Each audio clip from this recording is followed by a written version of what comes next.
Hi hello welcome to real boom. ప్రస్తుతం మనతో వాసు గారు ఉన్నారు. వాసు గారు నమస్తే అండి. నమస్కారం శ్రీరామ్ గారు. 100x వాసుగా ఒక మోటివేషనల్ స్పీకర్గా ఉన్న మీరు ఒక సంకల్ప వాసుగా రియల్ ఎస్టేట్లోకి ఎలా వచ్చారు సార్? అసలు మీ క్వాలిఫికేషన్ ఏంటి, మీ నేటివ్ ఎక్కడ, మీ ప్రొఫెషన్? బేసిక్గా చెప్పాలంటే ఐఎమ్ ఫ్రమ్ వైజాగ్ అండి.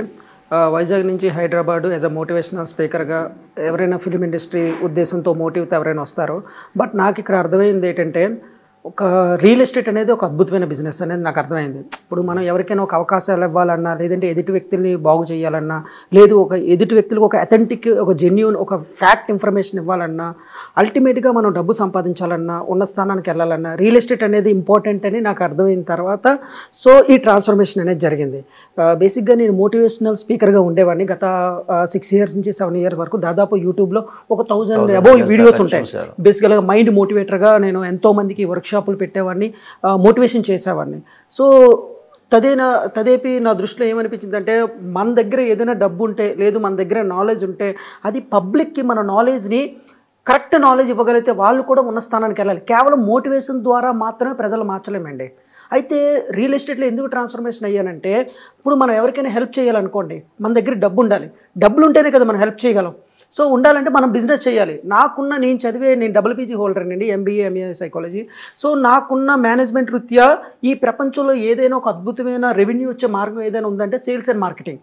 సేల్స్ అండ్ మార్కెటింగ్లో కూడా టాప్ మోస్ట్ ప్రపంచంలో మిలియనీర్స్ కానీ ఎవరైనా అయ్యారు అంటే అది రియల్ ఎస్టేట్. ఎగ్జాంపుల్గా మనం ట్రంప్ చూసుకోవచ్చు. ఇంటర్నేషనల్గా అయితే మన ఇండియాలో, మన తెలుగు రాష్ట్రాల్లో శోభన్ బాబు గారు కానీ, మురళీమోహన్ గారు కానీ ఎప్పుడు చెప్తూ ఉంటారు, ఎన్టీఆర్ గారు కానీ, ఇనుప ముక్కల మీద కాదు, మనకి పనికొచ్చే ల్యాండ్ మీద పెట్టుకోండి.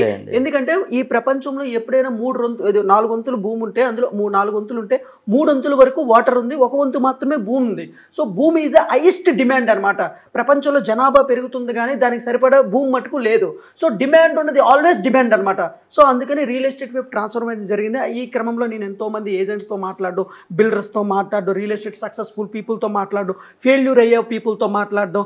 సో ఈ జర్నీలో నేను రియల్ ఎస్టేట్లో నేను యాజ్ అ బిజినెస్ మ్యాన్గా ఉన్నాను, యాజ్ అ ఏజెంట్గా ఉన్నాను, యాజ్ అ ట్రైనర్గా కూడా రియల్ ఎస్టేట్. ఎక్కడ సంబంధం లేదు కదండి ఒక మోటివేషనల్ స్పీకర్కి, మీరు అన్న ఫిల్మ్ ఇండస్ట్రీకి, ఇప్పుడు చేస్తున్న రియల్ ఎస్టేట్కి అసలు సంబంధం లేదు సార్. మంచి క్వశ్చన్ అడిగారు సార్. ఇది మీ శ్రీరామ్ గారి యాంకరింగ్ ద్వారా మీరు రియల్ భూమిలో మంచి అథెంటిక్ ఆన్సర్. ఎంతోమంది ఏజెంట్స్ కానివచ్చు, ఇన్వెస్టర్స్ కానివచ్చు, రియల్ ఎస్టేట్ చేసే వాళ్ళకి కానివచ్చు, ఇది ఒక ఇచ్చేది యూనివర్సల్ ఆన్సర్ అనమాట. సార్ మీరు బేసిక్గా యూట్యూబ్లో వచ్చే మోటివేషనల్ స్పీకర్లు అందరూ చూడండి, మోటివేషన్లో ఉన్న వ్యక్తి ఎప్పుడు కూడా ధనవంతుడు కాలేడు. ఇది ఫ్యాక్ట్. ఎందుకంటే వాళ్ళు కేవలం మోటివేషన్ మాత్రమే చేయగలరు. ఇన్కమ్ రీత్యా మటుకు వాళ్ళు చాలా స్ట్రగుల్స్ అనుభవిస్తుంటారు. అయితే నేను ఒక 5 years అర్థమైన తర్వాత నా దగ్గరికి వచ్చి motivation as a mind motivator కాబట్టి మీ ఎన్ఎల్పి లేదంటే న్యూరో సైన్స్ దీన్ని బట్టి చెప్తుంటాం ఒక వ్యక్తిని ఎలా చేయాలి. కానీ మన దగ్గరికి వచ్చే వాళ్ళు ఆడి కారుల్లో, బెంజ్ కారుల్లో వస్తుంటారు. అంటే ఒక 1 hour కౌన్సిలింగ్ అయినా 2 hours కౌన్సిలింగ్ అయినా. కానీ వాళ్ళు ఏ బిజినెస్ చేస్తున్నారంటే కొన్ని కోట్ల రూపాయల విలువైన రియల్ ఎస్టేట్ బిజినెస్ చేస్తున్నారు. ఇప్పుడు మేము 1 hour అపాయింట్మెంట్ తీసుకోవచ్చు, వాళ్ళకి జూజీబీ అనమాట, పీనట్ అనమాట. మనం ఎందుకు ఆ స్థాయికి వెళ్ళకూడదు? సార్ మీరు ఉన్నతంగా వెళ్ళొచ్చు, ఉన్నతంగా డబ్బు సంపాదించవచ్చు, ఉన్నతమైన శిఖరాలకు వెళ్ళొచ్చు అని చెప్పే మేమే మోటివేటర్లు అలా ఉండిపోవడానికి కారణం ఏంటి? సో మనం ఏదైతే చెప్తానో ముందు మనం చెయ్యాలి కదా. సో ప్రాక్టికాలిటీ ఇంపార్టెంట్, ట్రాన్స్ఫర్మేషన్ అనేది ఇంపార్టెంట్. నా దృష్టిలో ఏంటంటే ముందు మనం ట్రాన్స్ఫర్మేషన్ అయిపోయిన తర్వాత చెప్పాలనేది నా ఉద్దేశం. సో అలా ట్రాన్స్ఫర్మేషన్ అవ్వాలనే ఉద్దేశంతో ఫిలిం ఇండస్ట్రీలో అవ్వాలంటే యాజ్ ఎ యాక్టర్ అవ్వాలి. యాక్టర్ మనం అవ్వాలా, అవకాశాలు తీసుకోవాలా, మనం అవకాశాలు ఇచ్చేటట్టుగా ఉండాలా. డబ్బు ఉన్నవాడు ఏం చేస్తాడు సార్? ప్రొడ్యూసర్ అవుతాడు. ప్రొడ్యూసర్ అయ్యేవాడు ఏం చేస్తాడు? బిజినెస్ మ్యాన్ అవుతాడు. బిజినెస్లో అల్టిమేట్ బిజినెస్ ఏంటి? Real estate. ఇప్పుడు మన దగ్గరే డబ్బు ఉంటే మనమే ప్రొడ్యూసర్ అయితే మనమే ఒక 100 మంది 200 మందికి ఎంప్లాయ్మెంట్ క్రియేట్ చేయొచ్చు కదా. సరే ఊరికిన ప్రొడ్యూసర్లు రియల్ ఎస్టేట్ అయిపోతారా? అందులో రీసెర్చ్ చేయాలి, అందులో సాధక బాధకాలు చూడాలి, అందులో ఫెయిల్యూర్ చూడాలి, అందులో నాలెడ్జ్ తీసుకోవాలి, అందులో సర్కిల్ ఏర్పడాలి. సో అల్టిమేట్ గోల్ ఏంటి? ఎవరికైనా ఈ ప్రపంచంలో అల్టిమేట్ గోల్ డబ్బు సంపాదించడం. డబ్బు అనేది ఎందుకు? ఫస్ట్ నీ ఫ్యామిలీ సౌకర్యాలు చూసుకున్న తర్వాత ప్రజలకు పంచిపెట్టడం, సొసైటీకి గివ్ బ్యాక్ టు సొసైటీకి ఇవ్వడం అనేది. నువ్వు ఏ బిజినెస్ చేయకంటే నీ దగ్గరికి డబ్బు రావాలి, లేదంటే నువ్వు ప్రజలకు ఉపయోగపడాలంటే ఎలాగ నీ దగ్గర ఉన్నది మాత్రమే ఇవ్వగలవు. That's why I'm choose real estate. అందుకే గత 3-4 years నుంచి నేను సీరియస్గా మోటివేషనల్ స్పీకర్గా ఒక 20% 30% ఉంటూ, అంటే నా కాడున్న నాలెడ్జ్ 100% సార్. నేను అంటే ఒకటి సార్, ఇప్పుడు మోటివేషన్ నేను ఎందుకంటే ఇస్తానంటే ఎవరినో డబ్బు సంపాదించడానికి కాదు, ఎవరో ఎక్కడో సూసైడ్ చేసుకోవడానికి రెడీ ఉంటారు పాపం, వాళ్ళ మైండ్లో దారులు ఓపెన్ అవ్వదు సార్. అంటే ఆ టైంలో వాళ్ళు చెప్పే వాళ్ళు ఉండరు. జస్ట్ ఒక హోప్. సో ఎక్కడో ఒక హోప్, ఒక ధైర్యం. ఎందుకంటే నేను క్లినికల్లీ ప్రూవెన్ టెక్నిక్స్ చెప్తాను. క్లినికల్లీ ప్రూవెన్ టెక్నిక్ అంటే సైకాలజీలో కానీ ఎన్ఎల్పిలో కానీ ఆల్రెడీ ప్రూవెన్ టెక్నిక్స్ మాత్రమే చెప్పడం ద్వారా ఏంటి, వాళ్ళకి కరెక్ట్గా మైండ్లో అది కూర్చుంటుంది, మన బ్రెయిన్ వేరులో వెళ్ళి కూర్చుంటుంది. అప్పుడు ఆ టైంలో ఒక కుటుంబానికి ఒక వ్యక్తి ఉన్నాడు సార్, కుటుంబాంతో ఉపయోగపడుతున్నాడు, ఆ వ్యక్తి సూసైడ్ చేసుకుంటే ఆ వ్యక్తి రోడ్డు మీద పడతాడు కదా. సో మోటివేషన్ అనే రంగాన్ని డబ్బుల కోసం చేయదు సార్. బేసిక్గా చెప్పాలంటే ఇది గివ్ బ్యాక్ టు సొసైటీ. ఎదురు వ్యక్తిని మైండ్ మార్చాలి, మైండ్ సెట్ అయితే లైఫ్ సెట్ అయిపోద్ది. మీకోసం రియల్ ఎస్టేట్, సమాజం కోసం మోటివేషన్. సమాజం కోసం సార్. ఇంకోటి రియల్ ఎస్టేట్ కోసం కూడా సమాజం కోసమే సార్. ఎలాగో చెప్పనా సార్, ఇప్పుడు నేను ఒక ప్లాట్ కానీ ఫ్లాట్ కానీ అమ్మాను అనుకోండి, దానివల్ల ప్రభుత్వానికి ట్యాక్స్ వెళ్తుంది. ఒక మంచి ఇన్వెస్టర్కి ఏం జరుగుతుంది, ఈ ప్రపంచంలో డబ్బు సంపాదించాలి, ఉన్న స్థానానికి వెళ్ళాలన్నా రియల్ ఎస్టేట్ మీద ఇన్వెస్ట్ చేయడం వల్లే వాళ్ళు ధనవంతులు అయ్యారు. ఎవరైనా సరే బిలియనియర్ ఎవరైనా సరే ఇన్వెస్ట్ చేయడం వల్లే. ఇప్పుడు మనం చూపించే ప్రాపర్టీ, మనం ఇచ్చే అడ్వైజుల వల్ల వారికి రైట్ ప్రాపర్టీ కొన్నారనుకోండి, వాళ్ళు ధనవంతులు అయినట్టే కదా.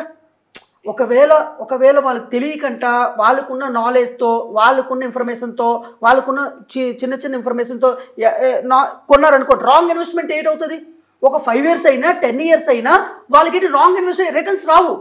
ఎవరైనా ప్రాపర్టీ ఎందుకు కొంటారు సార్? పిల్లల వివాహం కోసమనో, పిల్లలు విదేశాలు పంపించడం కోసమనో, లేదు వాళ్ళు వృద్ధాప్యంలో అనారోగ్యం వస్తుందేనో, లేదంటే వాళ్ళకి ఇప్పుడు వాళ్ళ దగ్గర డబ్బు ఉందనుకోండి, వాళ్ళ ఫ్యామిలీలో కాఫీ ఒకలాగిస్తారు.